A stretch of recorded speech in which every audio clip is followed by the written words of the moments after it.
to the Show. I'm Aaron, joined as always by my cousin and co-host, the guy who once tried to convince me that his Nintendo Virtual Boy was actually a time machine.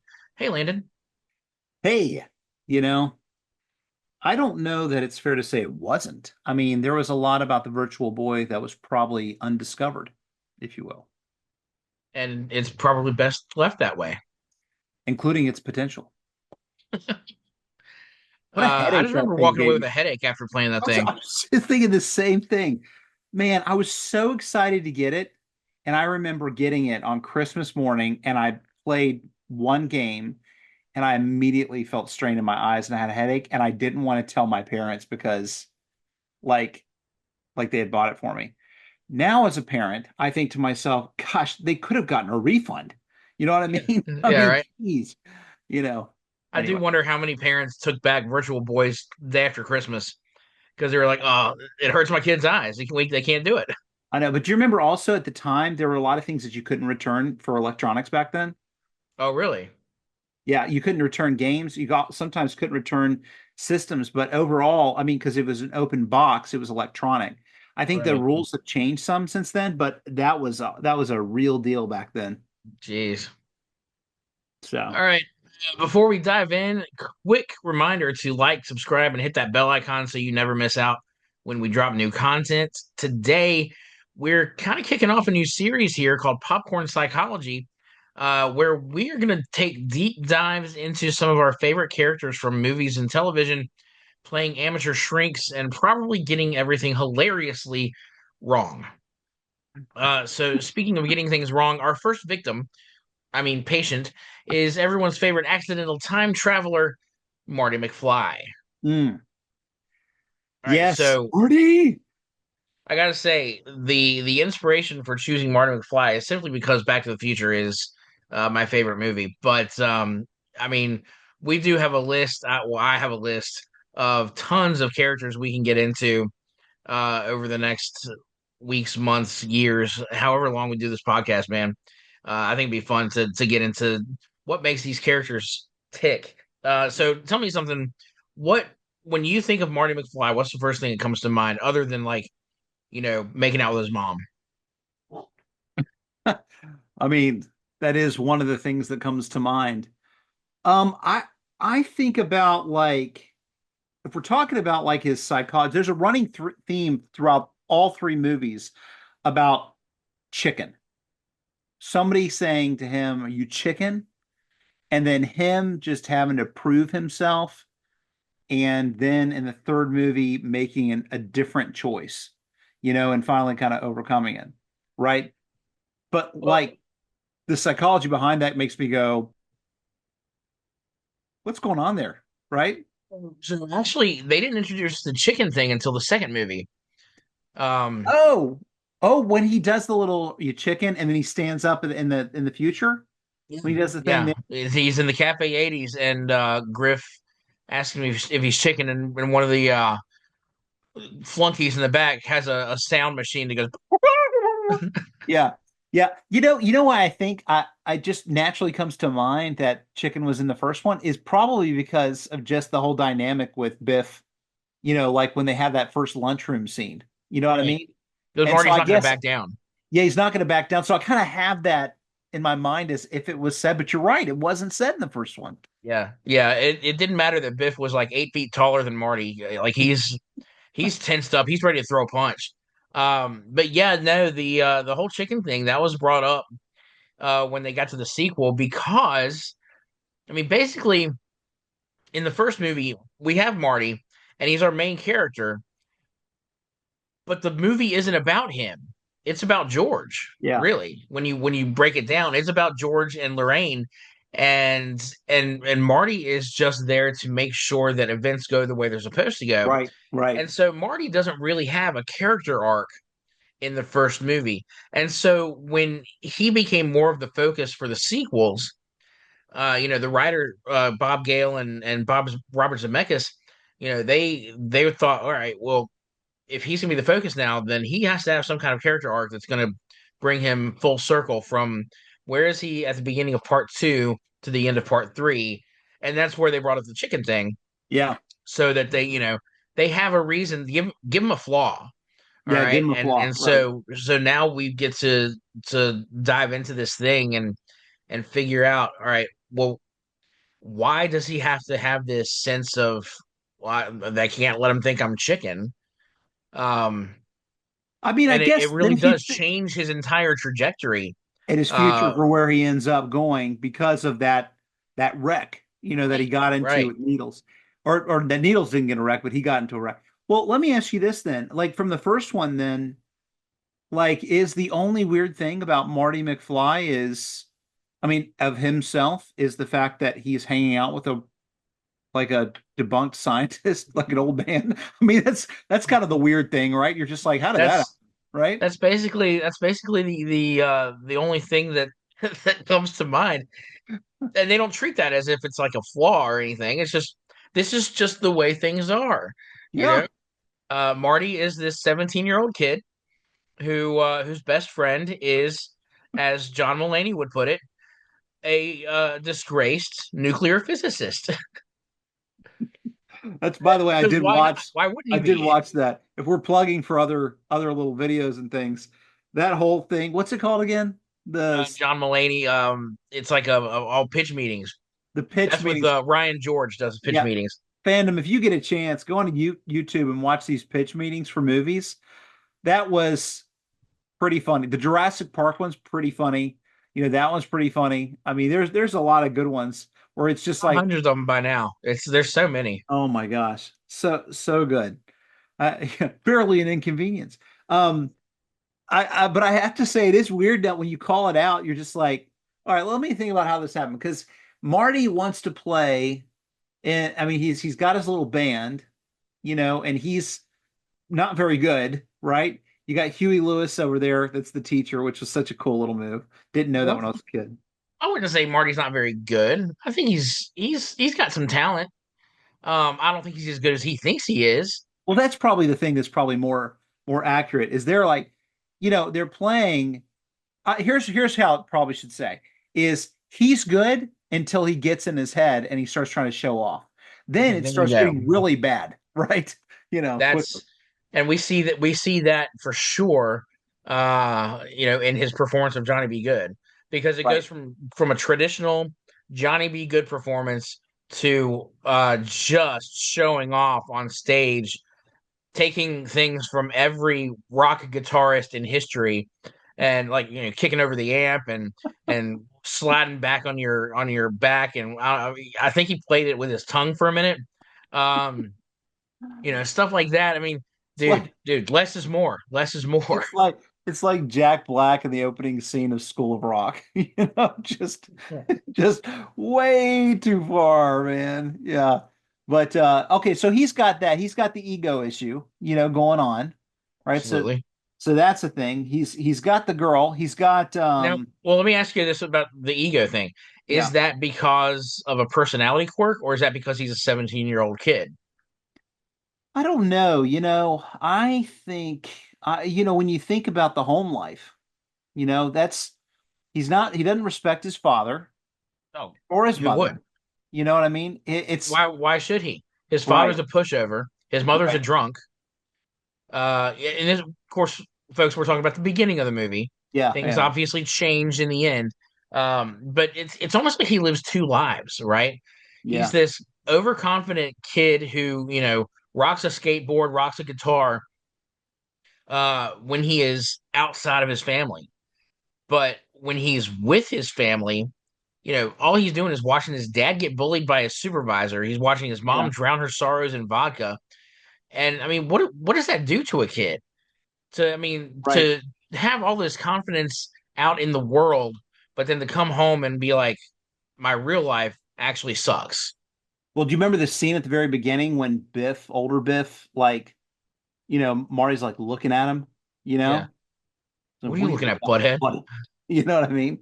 And and it's just I don't I mean for most people, I think growing up in your high school, you kind of have two lives, right? You have your different life at home, you might be soft with the family, but or even argumentative with the family, depending on where you come from, then you're Sure. a different persona at school.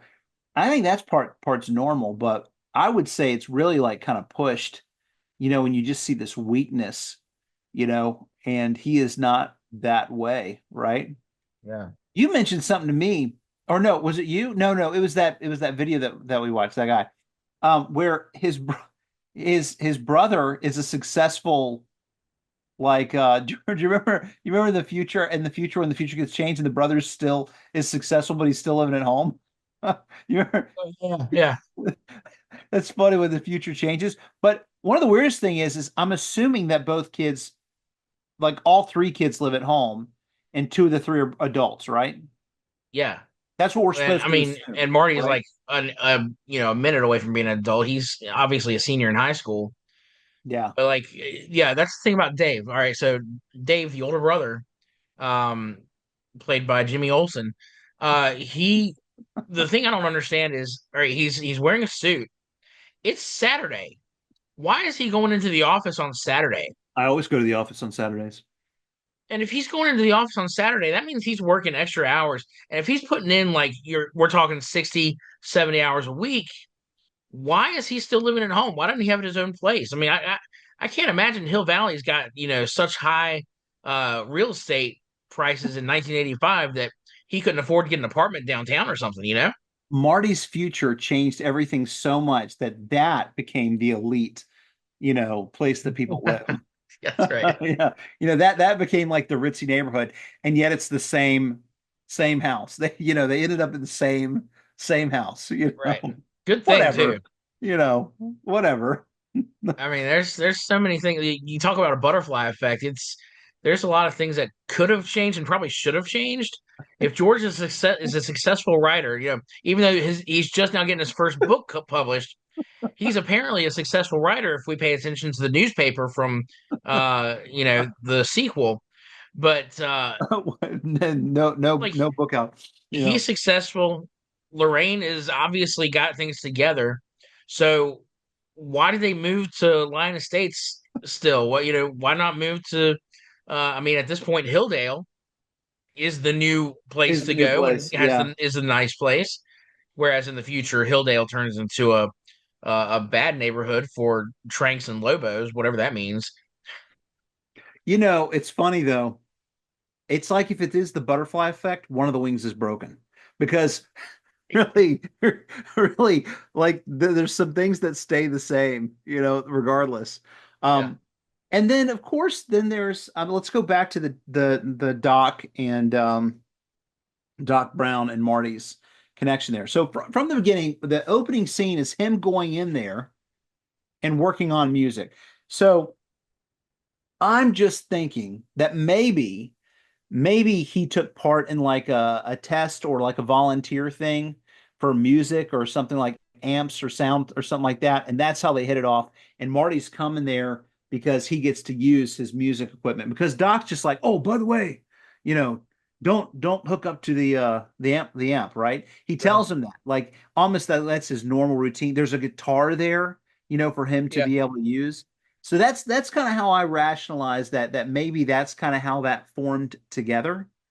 And It could be like a, you scratch my back, I'll scratch yours kind of thing. yeah, He yeah. gets to hook up to the amp and practice there in his garage. Well, in Doc's home now.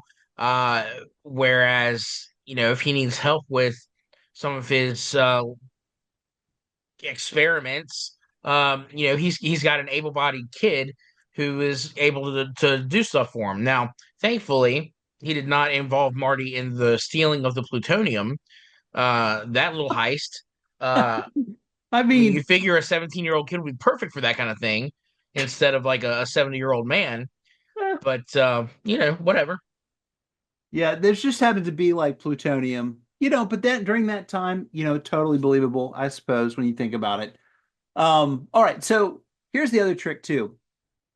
Are there any choices that Marty made when he went back that you would look at and be like, I maybe that wasn't the best choice. During his For original not his time original, travel not when he goes shenanigans. back the second time, but when the first time. Oh gosh, the first time. I mean, anytime he's in the room with Lorraine, And okay, so obviously his biggest mistake is pushing George out of the way of his grandfather's car, which completely messed up the mute cute between George and Lorraine. Trying to protect So, him though, right? Trying to well, I mean, protect and him.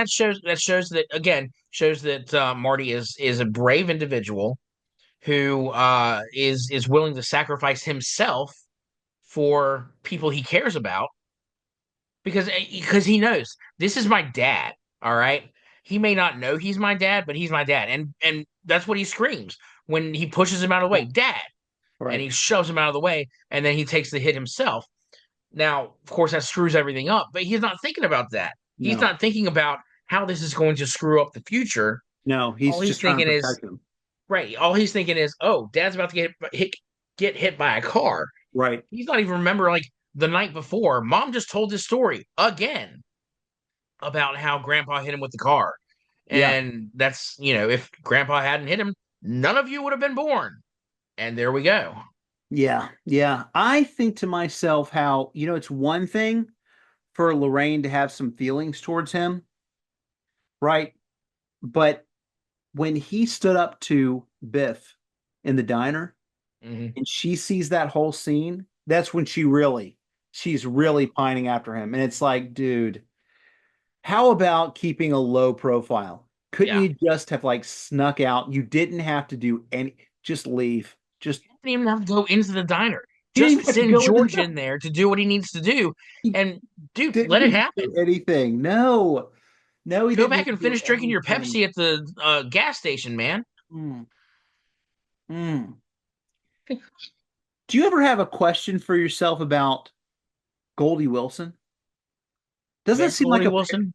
Yeah, doesn't that have a pair? It's weird because it was the events Marty said, "You're going to be mayor." And he's like, "I'm going to be Yeah. mayor." Yeah, you can start by sweeping the floor, mopping the floors. But Just but tell. the question is how much of an influence did Marty have on him becoming mayor? Because you got a problem there, for how that. See, I think that would have happened anyway. Okay, That's one. all right. That's one of those things that like that was let's call it destiny. Marty just planted the idea maybe a little bit earlier in his head. Yeah, but he would have Um, done it anyway. right, right. Because he was going to night school. He was going to be somebody. He already had that ambition, Yeah, he is before already. Marty mentioned, that's right, he's going to be mayor. I'm gonna clean up this town. Good. You can start by mopping the floor. Wilson. I like the That. sound of that. Oh, that's good. That's good. George, you were the bike. Yeah, there's a few of those things. What did you think about like in the second one when he went back? I thought that's one of my favorite movies, by the way. The second one is really probably my favorite movie. Really? I know not many people like it as much as I guess I do. I always like the future I mean, I part. like it. I'm not disputing it. I think like, but I would be content if they had never even made sequels. If they'd done Back I to the know. Future, But you fine. you would probably rank them 1, 3, 1, 1, 3, 2, right? Is that how you go? Oh, per, mm,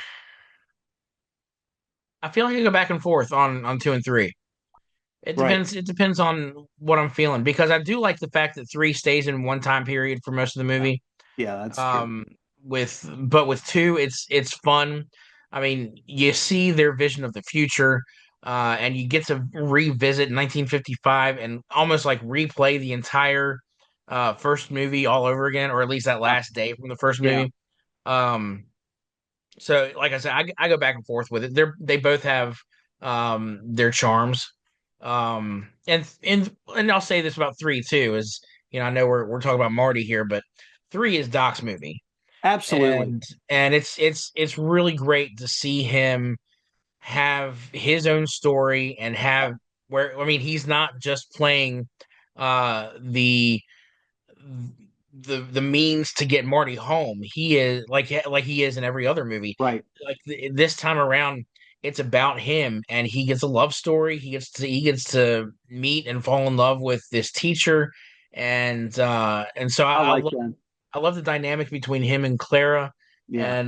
and so it's you still get that completed story arc with Marty that begins in part two and comes full circle in Right, part three. right. But you also get this grounded story with Doc, and he's finally able to think not just with his brain, but feel with his heart as well. Right. It brings so much more to his character. I mean, gosh, Christopher Lloyd Amazing. knocks it out of the park. He does. Totally. Totally. What else would you say about our good old Marty? Uh, Marty. I remember as a kid being upset about the whole chicken thing, right? Um, and I remember even thinking that, this movie came out when I was 9, right? Part two did. And I remember even then thinking, this is stupid. Nobody called him chicken in the first movie and it didn't bother him. Hmm. Like, why is this suddenly a thing that bothers him? And, carrying over to the third movie, It did seem um, it's forced, I guess, now.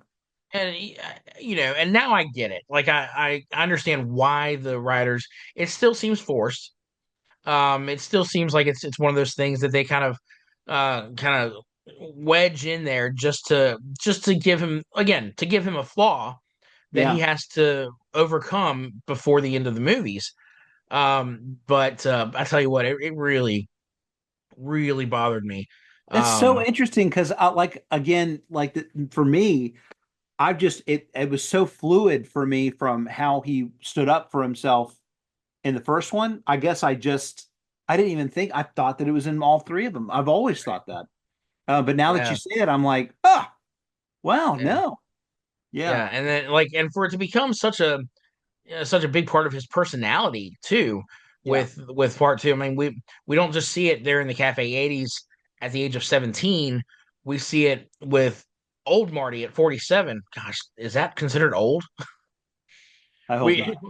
we see it with 47-year-old Marty Right. when he's talking to Needles on the uh Needle. TV phone, and then No. gets fired. And I that so that part was very pathetic. I think the thing that gets me is I didn't like that as much as how they made him. I mean, I guess I mean the I don't know. I just didn't see it. and It's with such a huge jump from who he is, but maybe yeah, it's how he became his, you worthless like his father in the original, but I don't know. I just I have a hard time with it. I am glad that, again, it comes full circle in the end. And, he realizes that he doesn't need to prove anything to anybody. Right. Um, and so when it comes down to it, when it comes, he's back in 1985, and Needles and his buddies challenge him to a race with his new truck, and he says, "You want everyone to think you're chicken, do you?" And he doesn't say nobody calls me chicken at this point. Yeah. He just tells Jennifer, "Hang on," and he acts like he's putting the truck in gear, but he's putting it in reverse. I'm glad no one was And behind him. but do what? I'm glad no one was behind him. Right. I noticed that too. I was like, so he's trading an accident with a Rolls Royce coming up, 100 yards down the road without checking his mirror to see if anything's behind him. Didn't even Just glance. floors it and just does a quick spin around. Uh, Didn't but even no, I glance. mean, he's at that point he figures out I don't have to impress anyone, I don't have to do it. Yeah. He's and got the so girl, he's got he the changes truck. his own future. Yeah. And so again, who knows? Like what? So what happens now? Does it negate him having to go to the future to save his son from being pulled into Griff's gang and going to prison? Like, does that change Doc That coming back to that 85 to changes. saying, "Hey, you have to come back to the future with me to save your kids"? Oh yeah, that does change. Can we So it call changes out something everything. real quick? His loyalty to Doc over Jennifer is incredible. I mean, let me just put it this way. Like when Doc's like, let's just leave her here. She'll be fine. Leave her on this porch swing. I'm just like, first of all, this is not something that you see in the future about. Like this is not something you have some insight into her safety. Right, That right. she is going to be okay here. Even the cops coming and getting her, when she's in the alley, it's like, um, okay. And he's just like, she's gonna be, oh, she'll be fine. I'm like, Marty, Why? there should be like it's instinct, and you're such a chivalrous guy, and yet you're gonna. She should have left him, honestly. She's unconscious, okay? And instead of leaving her in the alley, why not just have her sleeping in the front seat of the DeLorean? Seriously, why The rules not? of using that seat. Even when you Jennifer get doesn't seem Einstein, like he's the kind fine. of yeah, you let the dog in there that can press every button in the world. She's not going to wake up and start pressing buttons. She's going to go, where am I? You know what I mean? But no, let's leave her on the square trash bump. You know what I mean? All the laser disc people are thrown away.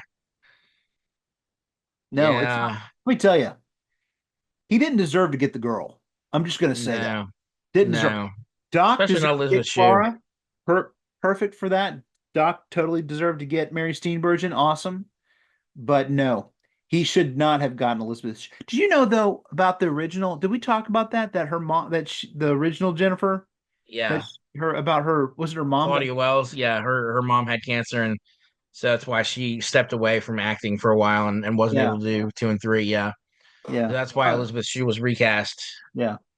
Anyway, sorry. Um, all right, so yeah, I mean, I feel like that's we're coming to the end of this conversation. But do we have a diagnosis for Marty? I mean, I don't think he's like got any serious like issues necessarily. He does have that possibly an inferiority complex with the whole chicken thing, but he overcomes that by the end. So it can't be Yeah, too serious. no. I mean, if he can overcome his issues, I mean, most of us takes a lifetime to be able to I come know. overcome inferiority issues. So He's one of those elder Generation X kids who probably should have been a therapist at some point. let's Uh, just say I think that Eric Stoltz would have had more issues than Michael J. Fox would have Yeah, portrayed. absolutely, absolutely. Thank you. Um, yeah, I would think that Marty would need some therapy after coming back from the past and having his mom try to make out with him. That would be yeah. You need to sit down with somebody about that, you know? Yeah, somebody who's going to keep that in full confidence because you do not want to tell the wrong person that's going to Yeah. think, okay, this kid needs to go to the nut house. Or at least the mom does. They wouldn't get it, be like, yeah, forget the Back to the Future thing. We need to talk to your mom because she shouldn't be. No. Anyway. It, Gross. it was so I like how you mentioned Eric Stoltz. It was fun. In the Flash movie where Yeah. he's in the wrong timeline Yeah. and Eric Stoltz is Marty McFly in that version. That was good. All right, so what for our pop culture pulse, do you have any recent pop culture references to Back to the Future out there Not to back outside of the to Flash? well, I'll say this, if you're a Universal Studios fan, then you can go to Universal Studios on the not the Islands of Adventure side, but the Universal Studios side, and you can watch a parade that actually includes Back to the Future in it. So very nice. They haven't had anything. I mean, obviously they used to have in the Simpsons ride that used to be Back to the Future, and they still have like the train and the car over there, and they'll have Doc Brown walking around and all that stuff, and that's fun. But the parade, they've done class, they got Jaws, but they have that in there. So if you get a chance, that's a great parade to watch. Loved every minute of it. Nice. Yeah, I hate that I never got to go to Universal when Back to the Future the ride was there. I feel like I really missed out. Well, it's a Did you jerky ever get to ride. ride it? Oh yeah. Yeah, but it was a jerky ride, just like Simpsons is. So, you're just like, I mean, it's good. It was good though to see it. I'll bet you anything. I wonder if there's some sort of video you could watch that shows the experience. Do they have anything like that back I've then? seen the video, like so it's the video that they showed on the ride. So Yeah. I have seen the video. Yeah. But it's just not the same. No, it's not the same. But so the one I was going to ask you, have there been any further talks about a remake? Because I've heard musings about Tom Holland. No.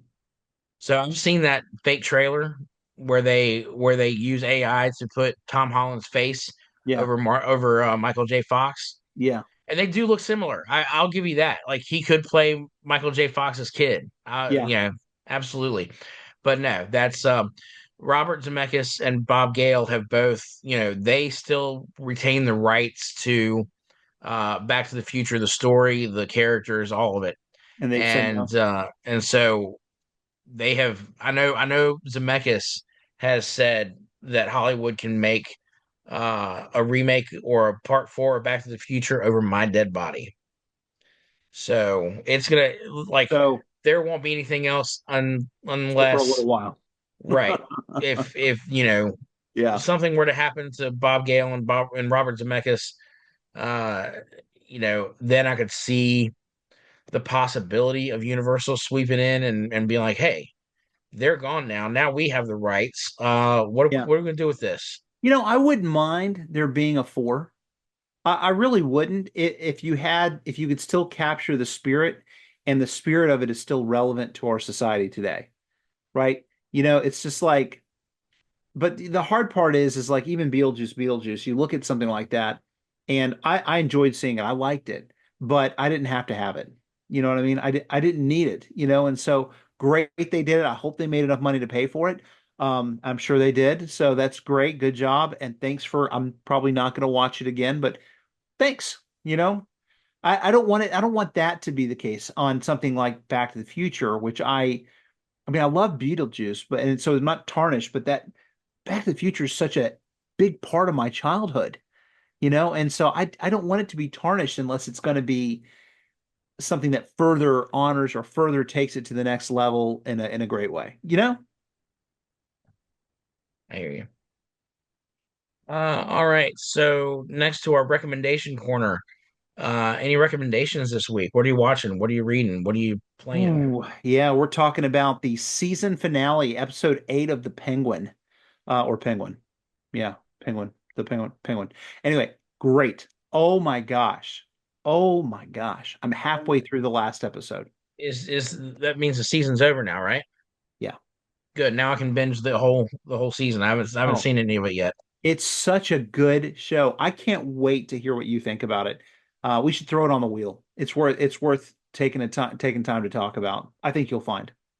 All right. Yeah, that'll probably be what I do next weekend, with my spare time. So, yeah, I'll have to give that a look. I don't really have anything to recommend this week. I've been kind of busy with work stuff, and so I haven't really had a lot of time to sit down and watch anything new. Except I will say this: last week I caught the I can't remember what the title of it actually is, but it's a documentary on Disney Plus about John Williams, Oh, uh, the composer who scored Jaws, Indiana Jones, yeah, Superman, Star Wars, just yeah. so many movies. Um, it's really good. It was a really interesting look at his life. Dude's like 92 or 93 years old now, I assumed he was um, immortal. and still doing it. Still doing it. So check that out. I also, what's funny is after I finished watching that, I found just scrolling through and hit the '90s list of movies on Disney Plus and decided, hey, I haven't seen Three Musketeers in a long time. So I turned that on. The Oh Three yeah, Musketeers with Kiefer Kiefer Sutherland. Sutherland Yeah, and yeah, yeah. Charlie Re Sheen. Rebecca De Mornay. Yeah, yeah. Chris O'Donnell was Curry. D'Artagnan. Yeah. I'm watching it and I'm just like, I'm 10 minutes into it. I'm like, dude, D'Artagnan's a real jerk. Yeah, he He's really picking fights is. with everybody. I Yeah. was like, what is this? But it turns out that's actually how the book was. Like Yeah. D'Artagnan, was picking fights with all three of the Musketeers and I enjoyed uh the book. crazy stuff, man. Uh but yeah, I really don't have a recommendation unless you like the documentaries and you like some John Williams. Uh Go check that out. Good stuff. By the way, I want to tell you that I watched all three Dracula movies, and I watched Nosferatu, I watched Vampire, and I watched all three Dracula movies. And I want to tell you something very important about all three, Dracula 2000, to The Ascension, and 3.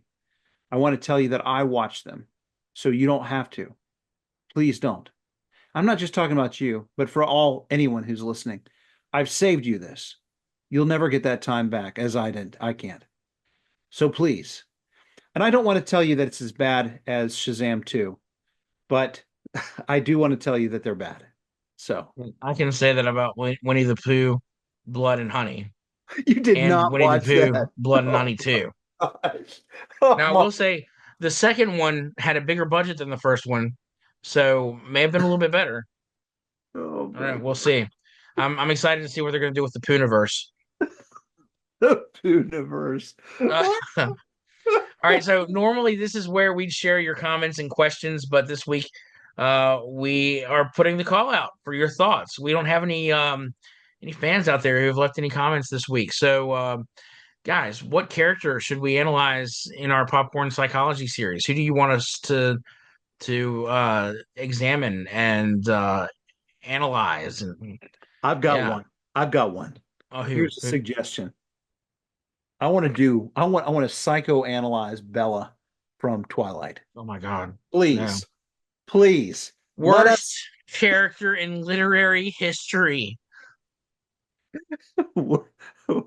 well casted. I mean, if there's ever been a toxic relationship, Oh my gosh. hey, did you see that that Pixar short that came out with the first Inside Out with the two volcanoes that fell in love with each other? No. Better love story than Twilight. That's funny.